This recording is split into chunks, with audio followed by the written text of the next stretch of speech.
Cela fait déjà un an qu'Elise Moon a dit adieu à son papa.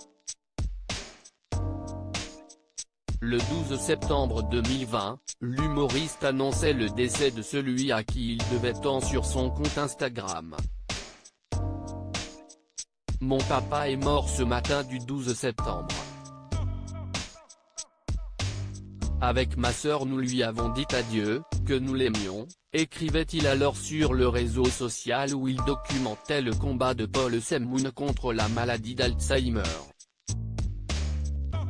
En story Instagram, Elise Moon partageait alors les dernières vidéos de son papa. Allongé sur son lit, il confiait à son fils avoir de la chance d'avoir des enfants comme eux. Un an plus tard, Elise Moon a honoré la mémoire de son papa, en publiant une tendre vidéo de son vieux en train de cuisiner. C'était il y a un an, le 12 septembre, que mon héros, mon bébé à moi, est mort, écrit-il, très ému. J'y pense presque tous les jours et j'en rêve beaucoup, je suis heureux que le film Mon vieux perpétue son souvenir. Elise Moon a ensuite tenu à s'adresser à ses abonnés, dites à ceux que vous aimez que vous les aimez, profitez du présent sans oublier le passé. Restons entre vivants comme le disait mon père. Ce réseau social n'est pas le lieu pour parler de la mort, mais elle fait partie de notre quotidien et de la nature, a conclu Elise Moon. Peu après la mort de son papa, l'humoriste avait diffusé un documentaire sur LCP. Une plongée intime dans le quotidien familial mais aussi dans la maladie d'Alzheimer, qu'il a combattue dans ces derniers mois dans un établissement spécialisé. Il ne sait plus où il habite, il se réveille à 3 h du mat et il ne sait pas où il est.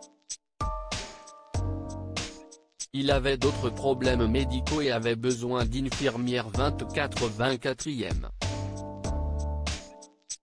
Il ne maîtrisait plus rien, racontait-il sur le plateau de Quotidien. Pendant des mois, Elise Moon a rendu visite à son papa presque quotidiennement. Comment Elise Moon a appris la mort de son père? Hormis pendant la pandémie de coronavirus, durant laquelle il n'a pas pu le voir pendant des semaines. Ce mois et demi sans le voir a été mortel, jurait-il dans les colonnes du Parisien. Il aurait pu vivre un peu plus, assurait Elise Moon. Je ne suis pas un spécialiste mais je crois qu'entouré d'amour une personne atteinte d'Alzheimer peut ralentir la maladie, mais la solitude, si est terrible.